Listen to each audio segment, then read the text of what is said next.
Ohio's Scouts Honor Law has stalled in the Senate during lame duck session, and if we don't pass it, Ohio's survivors are going to lose out on $500 million. Let me walk you through how the Boy Scout bankruptcy settlement is structured and why Ohio is in such a worse place than other states. I myself am not a lawyer, nor am I part of the Boy Scout settlement, nor am I a lobbyist or being paid in any way, shape, or form to do this work. I'm a survivor of a priest, and as such, I know what these guys are going through and felt called to fight for them here at the State House. So let me walk you through how my research has led me to this $500 million figure. I'm going to take you to Google. We're going to search for Local Counsel Analysis, BSA TCC. This will pull up a web page that has all of the different states and all of the different councils within each of the states that makes up the Boy Scouts as a whole.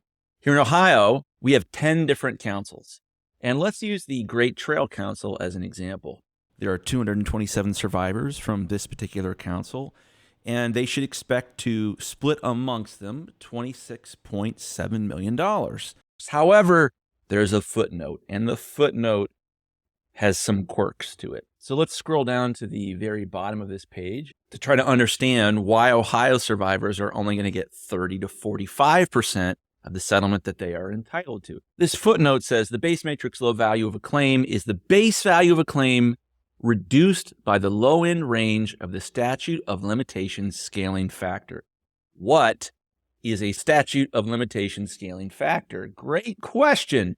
Ohio has been ranked by the TCC, the organization that's managing this settlement, as gray 2, which means because Ohio has a low statute of limitations, relatively speaking, that they are only going to be entitled to 30 to 45% of their bankruptcy settlement.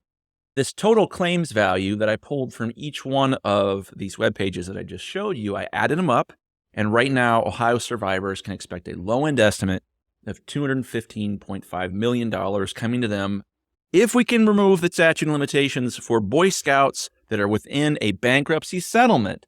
That increases the funds available by approximately $503 million. That's a lot of money, clearly, but that money is especially relevant because it's Ohio recognizing the trauma that these people went through as children at the hands of their Boy Scout leaders. So again, my name is Chris Graham. I've been working with Rep. Seitz and Rep. Miranda to try to get this bill over the finish line. We're hoping to do it with a lame duck. We have 12 months from the date the trust was finalized to get this over the finish line. If we don't, these Ohio survivors lose $503 million.